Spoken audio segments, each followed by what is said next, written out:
Querido Pai, muito obrigado por esse ambiente tão gostoso, agradável, um dia belga diferente, está quente. E o calor humano também é muito agradável e gostoso aqui com os nossos amigos, com os nossos irmãos, nesse momento que vamos abrir a Tua Palavra.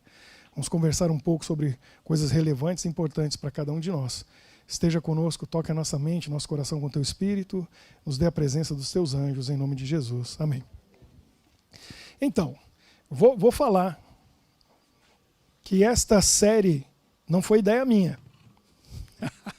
Foi o Gabriel, que não está aqui, que está na Espanha, porque ele morou lá e a mãe dele mora lá, na minha cidade favorita, que é Barcelona.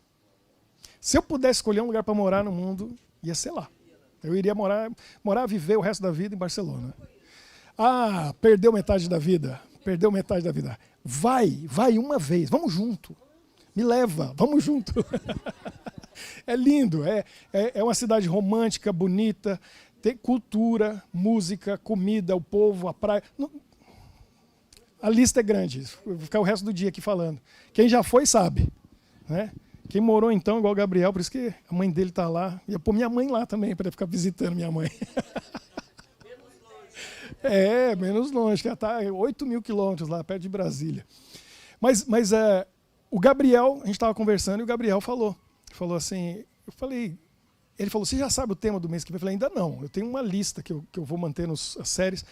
Ele falou, precisamos de a gente conversando, discutindo, né, coisa relevante, importante para nós e tal. E aí ele veio com essa. Muita gente não sabe o propósito na vida e tal. Por que não a série Propósito? Aí eu não falei nada. Quando ele viu, já era, né?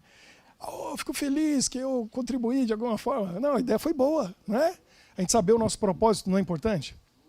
Principalmente para quem é jovem, porque a gente que já está aí mais para lá do que para cá, claro, tem que continuar no propósito. E hoje eu vou dizer, pode mudar o propósito. E Deus muda. E quando Ele muda é para melhor. Sempre é para melhor. E isso é muito bom a gente saber. Então, semana passada foi o primeiro encontro, você pode ver que está gravado, está no nosso canal no YouTube. Quem não viu? Laura, você não viu, né? Então, você vai lá no YouTube, tem o nosso canal, você pode assistir da semana passada, você pega a série toda. E a gente estava falando sobre que nós somos criados com um propósito.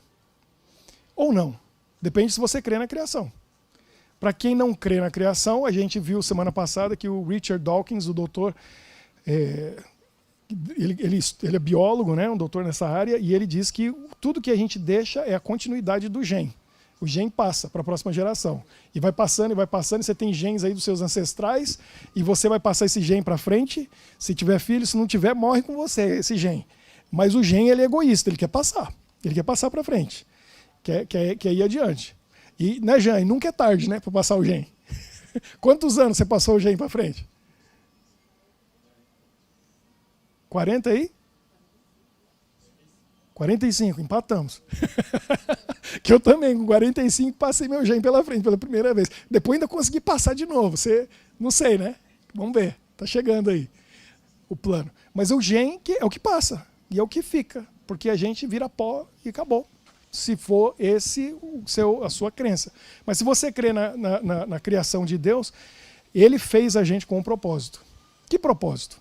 Bom, o tema de hoje é utilidade. Tudo que foi criado tem uma razão de existir. Tem uma função. E tem uma utilidade. Se você foi criado, então você tem uma razão de existir. E você tem uma utilidade. Se você serve para alguma coisa. Porque tem gente que acha que não serve para nada. E é uma pena. Porque isso é algo que colocaram na cabeça dessa pessoa. Talvez a educação, a formação, os pais. Infelizmente, pais... Eu tenho um livro que eu li, porque no meu mestrado eu estava fazendo algumas áreas de psicologia, e fala sobre pais tóxicos. O título já diz tudo, né? Complicado. Sabe aquele pai, aquela mãe que o filho nunca está bom, nunca faz o suficiente, só vê o ponto negativo, só às vezes coloca apelido, rótulo, xinga, briga, não serve para nada. E aquelas frases vão entrando na cabeça da criança. Você não serve para nada. Você é isso mesmo, não sei o quê. E aquilo entra e a pessoa acha que é imprestável. Esse vai dar o que na vida? Nada, porque ele já não crê nele. Porque ele ouviu aquilo a vida inteira. E aí a gente vê tantas vidas destruídas por aí, e não é culpa dessas pessoas. Eu já disse isso, alguém talvez já ouviu. A gente é muito bom para julgar as pessoas. Porque a gente foi feito com um propósito, e o propósito de Deus é bom, é positivo. Mas a gente julga, a gente não sabe. Mas Deus vê o coração e não vê a pessoa por fora. Então, olha só, nesse estudo, eu estava fazendo mestrado na França, então algumas informações vêm da França. Lá estava dizendo o seguinte: 70% das prostitutas na França foram abusadas pelo pai. 70%. Aí você para pensar, elas escolheram essa vida? Essa profissão? A autoestima está lá em cima? De uma pessoa que fala assim, meu corpo não serve para nada, vou fazer dinheiro com ele. Tá certo que tem algumas pessoas que é uma opção, mas elas foram jogadas nessa vida e nessa realidade, desvalorizando o seu corpo, quem elas são. Por quê? Porque isso aconteceu na infância e na adolescência. Em casa, pelo pai. Entende? E aí a gente julga, e Jesus não julgava dessa maneira. Por isso que a gente vê como ele tratava as pessoas. E as pessoas que tinham essa profissão, como que ele tratava? Né? Quem que foi a pessoa que estava na cruz ali, no pé da cruz? Maria Madalena não estava lá? Foi culpa dela ter entrado nessa vida? Na Bíblia explica que foi Simão, tio dela. E Jesus foi lá e resgatou, e tirou ela daquilo e deu um propósito para a vida dela. Porque ela não tinha propósito, o propósito dela estava perdido. Então, e a gente não pode julgar as pessoas porque a gente não sabe a história das pessoas. A gente não sabe o que está por trás. E Jesus, ele vê o coração, ele não vê o exterior. Então, nós recebemos muitas vezes na nossa vida um propósito que não era o plano de Deus. E geralmente ele vai pelo rumo errado, pelo caminho errado. O que fazer? Tudo nessa vida é criado com propósito. Eu estou olhando aqui, ó. Tudo que a gente está vendo aqui foi feito com propósito. Até a grama que está lá, não foi? Essa pedra que está aqui no chão, esse aparelho aqui, ó. Tudo tem um propósito, não tem? Foi feito com um propósito. Como eu disse semana passada, nem que seja para colocar na estante para enfeitar, só para olhar. Mas é um propósito, é de embelezar. Está ali para isso. Né? E a gente olha, e as coisas que Deus faz têm vários propósitos. Por exemplo, uma flor é para embelezar. Mas não é só para olhar, é para cheirar. E não é só para isso. Porque a flor, a função maior dela é só embelezar e dar um aroma gostoso. Para que serve a flor? Quem não fugiu da escola, ou quem não dormiu nessa aula, lembra, né? Que depois da flor vem o quê? O fruto. Para polinizar. Ela atrai, a abelhinha vem, o inseto vem, poliniza, vai ter fruto, e aí vai ter continuidade. Né? Quer dizer, olha quanta utilidade tem numa flor. E Deus ainda faz bonito e cheiroso. Serve para presentear, principalmente as mulheres, é isso aí. Você vê, tem tanta utilidade. Tudo. Então se uma flor tem várias utilidades, imagina você, que é um ser humano. Olha, assim, agora tem uma coisa. Às vezes a gente olha para uma coisa e encontra uma utilidade, ou ela é feita com um propósito, certo? Só que dependendo da cultura e do povo, as coisas mudam. Eu e a minha esposa, a gente descobriu isso no Japão. Eu estava por aí com as crianças, né? A gente descobriu isso no Japão. O povo japonês, a cultura, olha o que é a cultura de um povo. Eles olham para qualquer coisa e eles sabem o propósito daquela coisa. E para eles é claro o propósito. E é aquilo, e ninguém pode tocar naquilo, mudar ou mexer. Porque aquilo foi feito com aquele propósito. O Japão é assim, só para aquilo. Por exemplo, vou dar um exemplo mais básico e simples. Uma garrafa de água mineral. Ela foi feita para receber água mineral. Acabou a água mineral, você tem que jogar fora, reciclar. Mas você não pode usar para absolutamente mais nada. Porque o propósito dela foi cumprido e ela foi para carregar água mineral. Você bebeu, acabou ali o propósito dela. Não pode, não pode. Você quer repor água mineral? Não pode. Não pode mais. Você quer colocar um suco ali? Meu Deus, que absurdo. Você quer cortar ela e fazer um artesanato, alguma coisa? Ixi, isso é loucura. Então o que o brasileiro faz? Né? Porque a gente é o povo da criatividade. E do jeitinho brasileiro.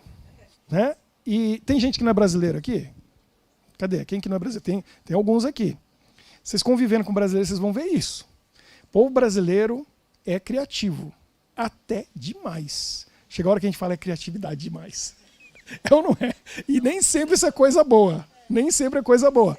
A gente olha e fala assim, isso é criatividade demais. Como que inventaram uma coisa dessa? Né? E o povo diz que o brasileiro, a gente acha que melhora, os outros povos acham que a gente estraga. Quem é de São Paulo? Você não é de São Paulo, você é da Bolívia, eu descobri.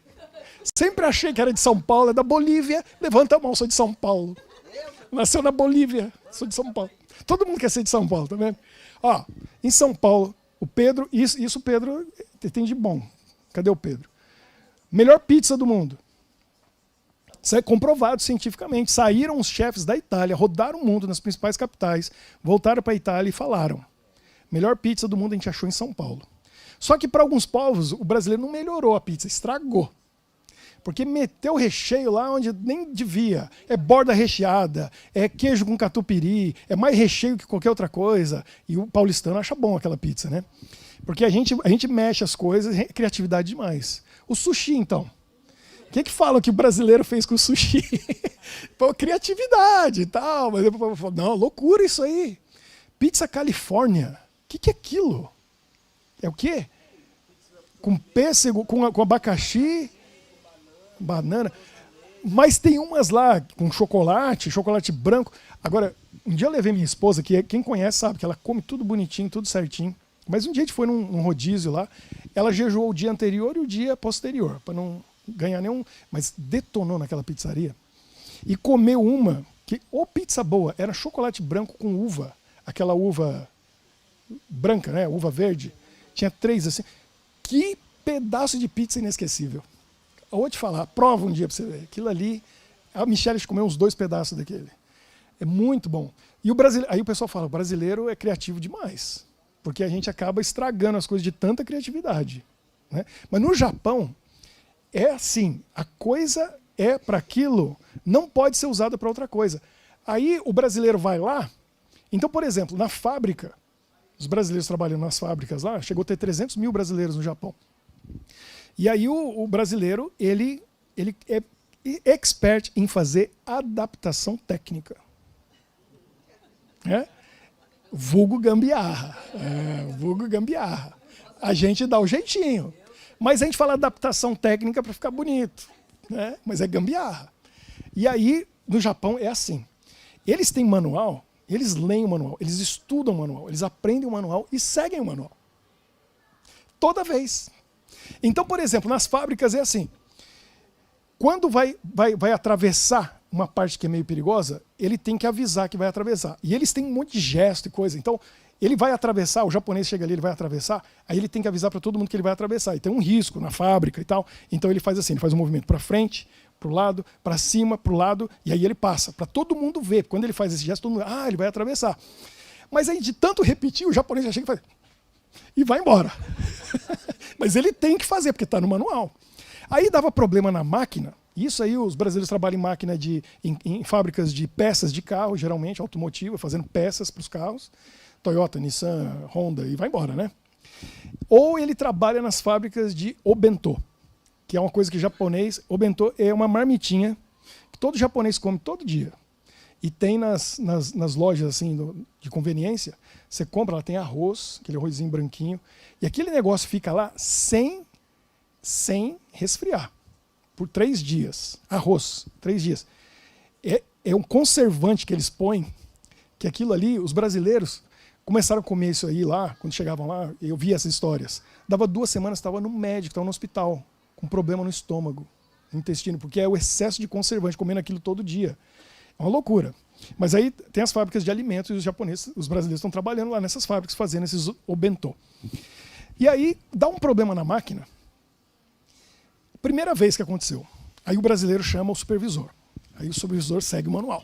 Aí o manual é assim, ele chega, ele pergunta qual é o problema. Tá. Toda vez tem que fazer isso, toda vez. Aí o supervisor sai e chama 2 que vem com ele, ficam os 3. Abre o manual e tem uma lista de 10 itens, pelo menos, que tem que checar. Aí vai lá. 1, tá, não é aqui o problema. 2, não é aqui o problema. 3, e vai. E o brasileiro só assistindo. Quando chega lá no 10, eles descobrem onde está o problema. Beleza. Aí vai lá, resolve o problema, tal, e aí tudo volta a funcionar. A linha de produção continua a funcionar. Segunda vez que acontece, o brasileiro segue o esquema, chama o supervisor. O supervisor vem. O que aconteceu? Isso assim. Tá. supervisor, chama os outros dois, um de cada lado, abre o manual, checa um, checa dois, checa três. O brasileiro está olhando e falando assim, e eu achava que japonês era inteligente. É sério, faz o ritual, tem que fazer, está no manual, tem que seguir. E aí, quando dá a terceira vez, esquece. O brasileiro não vai chamar supervisor mais. Ele faz assim, ó. Olha assim, olha assim. Eu já sei onde está o problema. Que supervisor, que manual. Você tá louco, meu. Ele vai lá, só dá uma olhadinha, vai lá, puc, arruma. Beleza. Economizou 30, 40 minutos, porque esse é o tempo que vai levar para chamar, vir, olhar. Então, vai parar 30, 40 minutos. Não está lá. Continua. Então, o brasileiro, adaptação técnica. Às vezes é muito bom. Porque se for seguir o esquema do japonês... Aí eu tenho uns amigos lá no Japão que eles tinham um carro...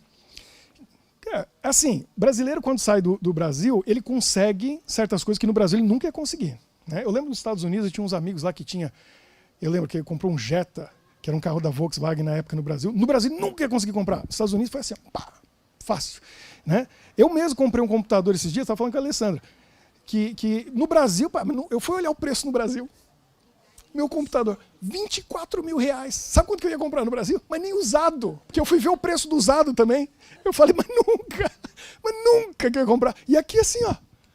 E lá no Brasil, parcelado em 15 vezes, em 18 vezes. E aqui eu fui lá e comprei assim, ó, pá. Né? Nem falo para meus amigos do Brasil para não dar inveja. Só em consórcio. Eu tenho 2. Que eu ainda ganhei um do meu chefe, falou assim, você está trabalhando aqui há 9 anos, nunca dei um computador para você, vai lá e compra. Comprei.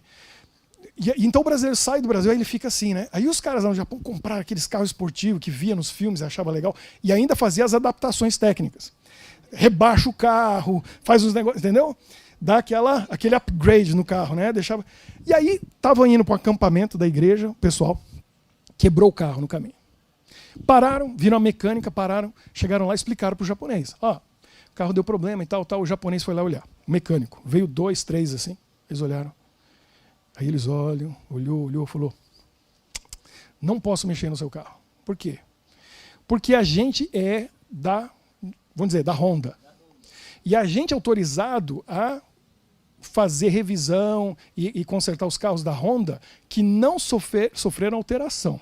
Esse carro está todo alterado, então a gente não pode pôr a mão. O brasileiro olhou assim e ficou... Sério? Você é mecânico. Quase que ele falou assim, tio, eu vou pagar. Quase que ele fala isso, eu vou pagar. Eu não estou pedindo favor. Eu vou pagar. Eu tenho ien. Não pode. Meu amigo ficou indignado. Abriu o capô do carro. E ele e o amigo dele começaram a olhar. Liga lá! E começaram a ver onde estava o problema. Descobriram o problema. Fizeram a adaptação técnica. E os 3 mecânicos japoneses olhando assim, ó, incrédulos, olhando um para o outro. Resolveram o problema na frente deles com a adaptação técnica que eles fizeram lá. E o japonês faz assim, ó.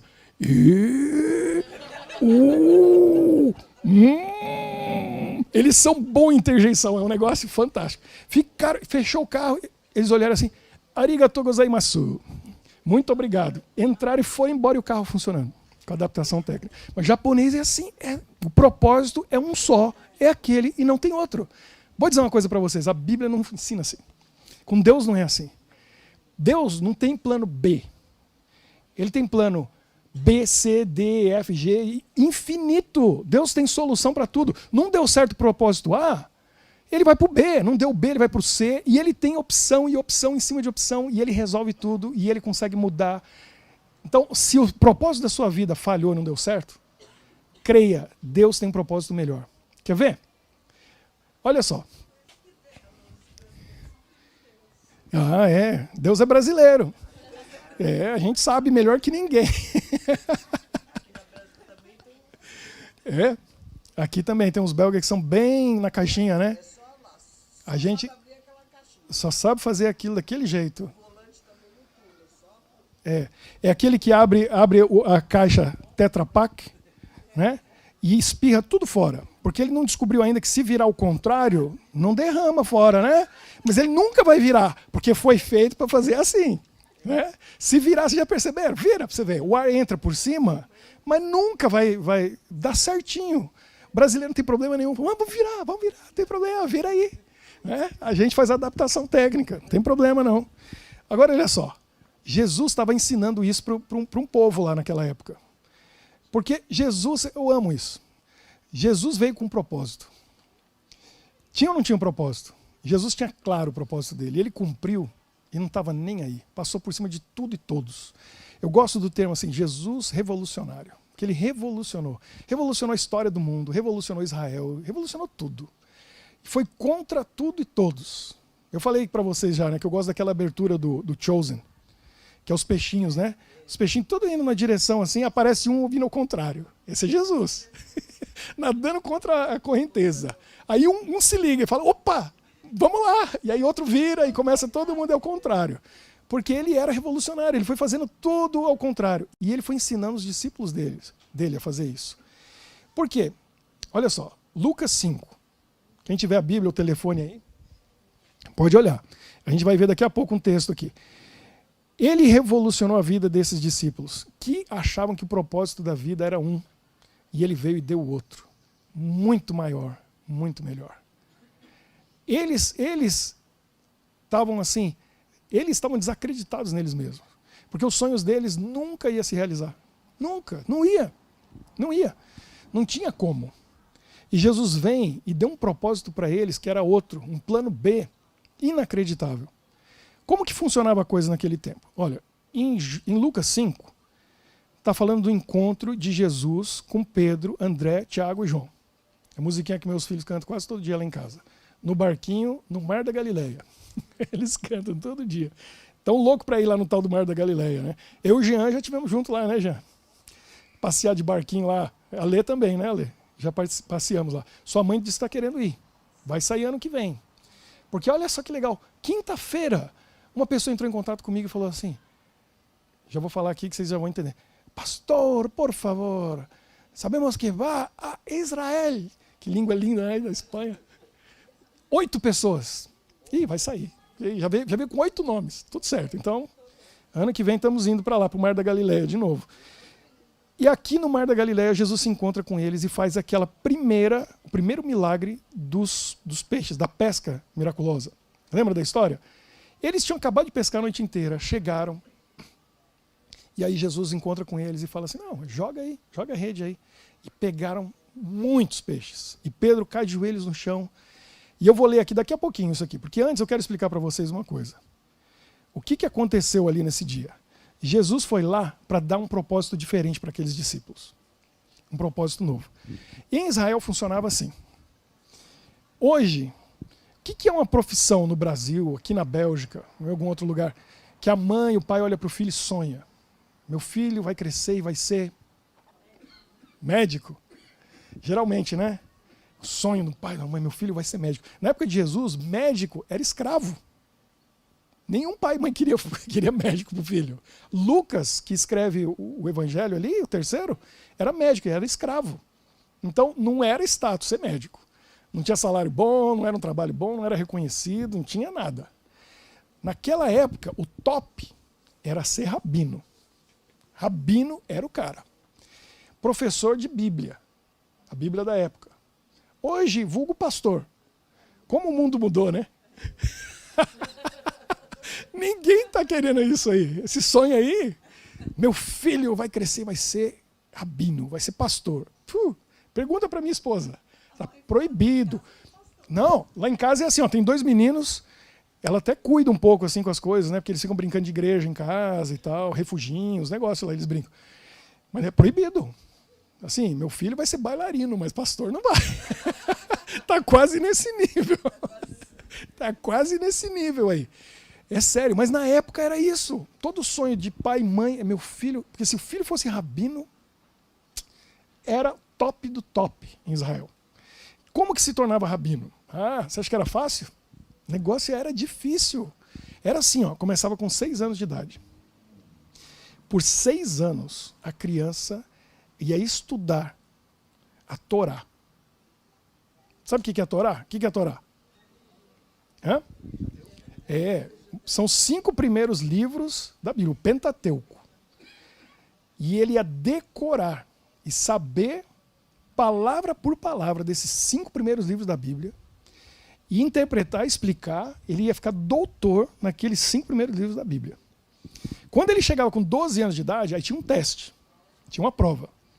E aí ele fazia aquela prova e verificava, né, se ele realmente sabia tudo de cor, e tinha entendido, sabia explicar, tinha um conhecimento. Se ele provasse realmente capacidade, ele ia continuar os estudos. Senão, já parava ali. Já era desqualificado. E aí era dito para a criança assim, para o menino assim, você é esforçado, parabéns. Mas a decisão é que você vai seguir a profissão do seu pai. E era isso. Esse era o propósito deles. Não tinha saída, não tinha como escapar. E em muitas culturas no mundo ainda é assim, os filhos aprendem a profissão do pai, no Japão é assim. E isso está mudando agora e está sendo difícil, porque negócios que vinham de gerações e gerações estão morrendo, porque não tem como ir, porque os filhos não querem dar continuidade. Mas era obrigatório. E lá não tinha saída. Mas se ele continuasse dos 12 aos 18, mais 6 anos, ele ia estudar o quê? O resto do Velho Testamento. Os profetas, o livro de Salmos, Jó, ele ia decorar tudo aquilo e saber entender tudo aquilo. Ou seja, o Velho Testamento com 18 anos tinha que estar inteiro na cabeça. Quantos anos? 6 mais 6? 12 anos estudando a Bíblia da época. Sabendo tudo de cor, conhecendo tudo aquilo. E aí vai fazer um teste. Vai fazer a prova. E a mesma coisa. Se ele passasse nessa prova, ele era chamado para seguir um rabino. Um rabino chamava ele. O rabino era a universidade da época. E os pais queriam mandar os filhos para as melhores universidades. Então, tinha que ser o melhor rabino para o filho ser discípulo. E o rabino que escolhia. E como que ele escolhia? Ele fazia um teste. Se ele fosse aprovado, ele olhava e dizia assim, segue-me. Porque esse segue-me significava muita coisa. Se ele não fosse aprovado, ele ia fazer o quê? Dos 18 em diante? Profissão do pai. Profissão do pai. Mas ele já gastou 12 anos estudando. E aí, se ele passasse, o rabino ia dizer, segue-me. E a partir dali, ele ia ficar quanto tempo com o rabino? 12 anos. Dos 18 aos 30. Onde o rabino fosse, ele iria. Onde o rabino dormisse, ele ia dormir. O que o rabino comesse, ele ia comer. Ele ia devorar cada palavra que saísse da boca do rabino e aprender não só as lições do rabino, mas a viver como o rabino, para ser igual ao rabino. Isso que era ser discípulo. Ia ficar 12 anos com o rabino. E tinha uma coisa muito interessante, tinha uma frase que quando o filho era aceito pelo rabino, aí ele ia para casa, preparava a malinha dele para ir embora com o rabino, a mãe despedia, dava um beijo, um abraço, meu filho, você vai para a universidade do rabino tal, e despedia dele, seja um bom aluno. E o pai tinha uma frase que dizia para ele, essa frase é muito interessante.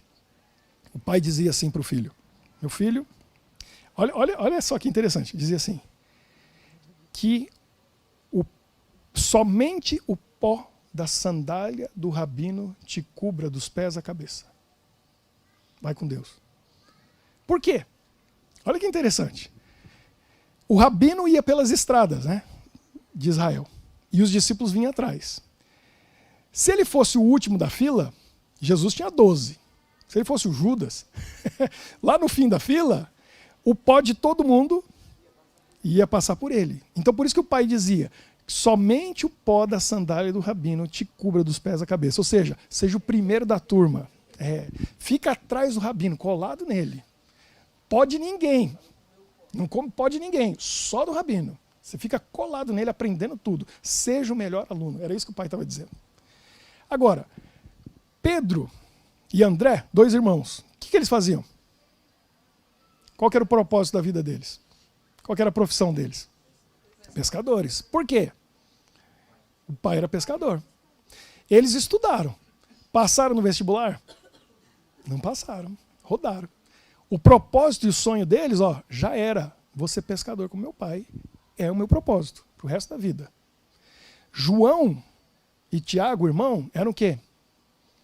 Pescadores. E o texto aqui de Lucas 5 está dizendo que eles eram sócios com Pedro e André. O pai deles, a Bíblia fala o nome. Dos outros não fala, mas ali fala o nome. Zebedeu. O que Zebedeu era?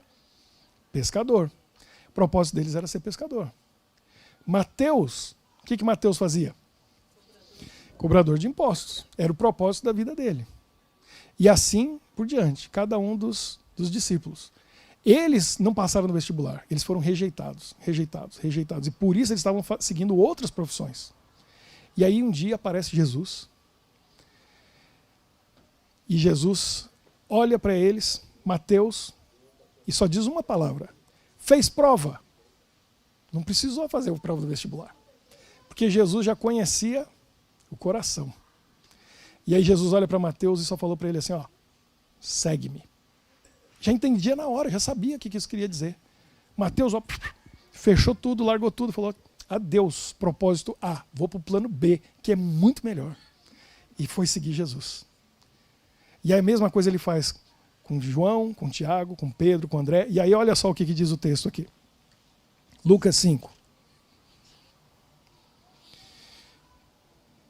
Depois que recolheram aqueles peixes todos, precisaram de ajuda. Então, olha só, no verso 7. Então fizeram sinais aos companheiros do outro barco para que fossem ajudá-los. E encheram ambos os barcos, a ponto de quase irem a pique. Imagine, noite inteira pescando, não pegaram um peixe. De repente, pegam na rede tanto peixe que encheu os dois barcos que quase afundou. De tanto peixe. Era peixe demais. Dava para pagar as dívidas todas, dava para comer por um ano ou mais. Era dinheiro, era muito dinheiro. Vendo isso, Simão Pedro prostrou-se aos pés de Jesus, dizendo, Senhor, retira-te de mim, porque sou pecador. Pois à vista da pesca que fizeram, a admiração se apoderou dele e de todos os seus companheiros, bem como de Tiago e João, filhos de Zebedeu, que eram seus sócios. Disse Jesus a Simão, o que Jesus falou para Pedro? Não temas, doravante serás pescador de homens. Você achou que seu propósito era ser pescador de peixe? Eu vim aqui hoje para mudar o propósito da sua vida. Uma coisa muito maior. Você vai ser pescador de homem. Segue-me. Vem ser meu discípulo. E aí é incrível o último verso aqui, que acontece depois. Porque o que eles fizeram? E arrastando eles os barcos sobre a praia, é de arrepiar, né? Olha o que eles fizeram. Deixando tudo, o seguiram. Esse propósito acabou agora. Acabou. O propósito do meu pai e da minha mãe, para mim, que era um sonho desse tamanhozinho, que é ser pescador, seguir o negócio de família, eles puxaram o barco, colocaram na praia, nem olharam para trás. Fica aí, tchau. Pai, cuida aí do barco. Acabou para mim. Estou indo para um propósito maior, porque Deus me chamou. Jesus me chamou para seguir Ele. A gente tem que pensar nisso na nossa vida. Em qualquer ponto da vida, né, eu, em dezembro, meio século, já estou mais para lá do que para cá. Eu acho que eu já passei da metade. E já tem um tempo que eu passei da metade. Então eu já estou descendo o morro. Mas tem uns jovens aí que estão subindo ainda. É melhor ouvir essa voz na subida. Porque você tem mais tempo para o propósito de Deus, que é o plano B. Se você não está feliz com o plano A. Mas Deus muda mesmo para a gente que está mais adiantado. E o plano de Deus sempre é melhor que o nosso. Sempre é melhor que o nosso. Eu já vi isso na minha vida algumas vezes. Eu estava no Japão e eu estava feliz com a minha vida. Tudo estava indo. Né? Aí eu resolvi orar, pedindo para Deus qual é o seu propósito para a minha vida. Porque eu entendi quando eu fui para o Japão, e eu fiquei sabendo que eu ia para o Japão 3 semanas depois do tsunami, em 2011. Quem que ia para o Japão? Só tinha gente indo embora. Os estrangeiros estavam tudo indo embora. E 2 malucos, a Michelle e eu, resolvemos ir para lá. Porque Deus chamou. A gente orou, jejuou e Deus falou, é para lá. Aí quando eu chego lá, eu falei, quer saber de uma coisa? Eu estou entendendo uma coisa que é muito sério. Não adianta eu tentar achar propósito para a minha vida. Foi bem assim, vou explicar para vocês. Foi bem assim. Ó. Eu entendi isso claramente. Que eu faço meus planos e eu estabeleço meu propósito. Aí eu escrevo, eu monto tudo bem bonito e falo assim, tá bem legal. Aí eu apresento para Deus, orando, e falo assim, dá uma olhadinha, vê se o senhor está de acordo e abençoa meu plano, meu propósito. Quando eu fui para o Japão, lá em 2011, eu entendi, eu vi isso claramente, que Deus faz assim, ó, Ele olha, meu propósito, ele faz assim. Ricardo, tá muito bom. Gostei. Tá até de acordo com a minha vontade. Aí ele faz assim, ó. Quer ver o meu? Ó, já era. Já era. Porque o dele sempre é melhor. O dele sempre é maior. O que eu fico perdendo tempo atrás de propósito? Dos meus planos, dos meus sonhos? Se o dele sempre é melhor e maior que o meu? Aí ali eu desisti. Quando chegou lá em 2011, que eu cheguei no Japão, eu falei, quer saber? Não faço mais plano. Eu já vou direto no de Deus. Porque toda vez que eu faço, ele tem um melhor. Pra que eu vou perder tempo fazendo plano? Eu vou com o dele mesmo. Eu não vou com o meu. Aí eu comecei a orar assim, qual é o teu plano, qual é o teu propósito? Eu fiquei um mês orando. No final desse um mês, Deus me deu uma ideia que virou o livro que você leu, Marineide. Virei escritor. Eu estava com 2011, quantos anos eu tinha ali? 30... Tô ficando velho, tá vendo? Não consigo nem fazer mais conta. Não, eu fiz 40 em 2013. Então eu estava com 37 para fazer 38. E aí comecei a escrever. E eu já sabia que era bom escritor desde os 19. Porque eu tinha escrito um trabalho no primeiro ano de faculdade que quem leu falou, cara, isso aqui é muito bom. O que eu fiz com isso? Nada. Nada. Aí eu resolvi orar um mês e descobri uma coisa que eu não sabia sobre mim. E eu nunca ia descobrir se não tivesse orado aquele mês. Deus falou assim, tem um propósito para você. Você vai gostar. Que paixão, como eu gosto. E aí eu fico tão feliz de ver as pessoas que leem e vêm falar comigo e dizem, seu livro me ajudou. E eu tenho um grupo agora que a gente se reúne, hoje à noite a gente vai se reunir, e amanhã eu tenho outro grupo que a gente vai se reunir, e as pessoas começaram a me contar, mudou minha vida, mudou minha vida, mudou minha vida. Eu fiquei em choque e emocionado quando eu comecei a ouvir as pessoas me contando. Deus tinha um propósito maior para mim, e eu não sabia. Todo mundo tem, Deus tem um propósito. E se a gente colocar nas mãos de Deus e buscar, só que eu fui para o nível 2, porque o nível 1 é você fazer um plano muito bom, apresenta para Deus e pede para abençoar. Aí o plano 2, o nível 2, é você perguntar para Deus qual é o propósito dele para você. O nível 3, esse que é o melhor de todos. Não é nem você perguntar qual é o plano de Deus para você. É você dizer o seguinte, eu sei que o senhor tem um plano e ele está em andamento. Eu me encaixo nesse plano aí? Entendeu? É o nível 3. Onde que eu me encaixo no teu plano? No teu projeto aqui na Bélgica. Está acontecendo alguma coisa aqui, eu sei. O senhor está fazendo. Eu me encaixo? Então me prepara e me põe nele. Porque eu sei que o teu plano é o melhor. Onde que eu me encaixo no teu plano? Constatação da fé. Constatação da fé. Olha que frase bonita. Olha que frase bonita. Então Deus tem um propósito para a gente. A gente é que tem que deixar ele mostrar para a gente. E encaixar a gente no propósito dele, que é muito maior do que o nosso. E não para aí. Porque você pode ir para o plano B, C, D, E, e não tem limite. Porque Deus vai te abençoando e ele vai te usando. De maneira que você nem imagina, você nem sonha. Porque não é a respeito de você, é a respeito dele. Os dons que você tem, quem que deu? Quem fez você como você é? Com as capacidades que você tem. Únicas. Que não tem outro ser humano no mundo como você. E tem gente com quanto? 88? É? Que continua sendo uma pessoa usada por Deus. É ou não é? Que bênção. O Kalel falou essa semana, a única vovozinha do refúgio é a vovó Alzira, ele falou. E ela com o sorriso dela. Semana passada lá em casa, jogando basquete. Jogando a bola lá, brincando. E os meus meninos olhando assim. A vovó, 88. O menino com 3 aninhos, o outro 4,5. E eles assim, olhando para ela. Inspirados. De ver que a vida está só começando. Né? Que tem a eternidade pela frente. É.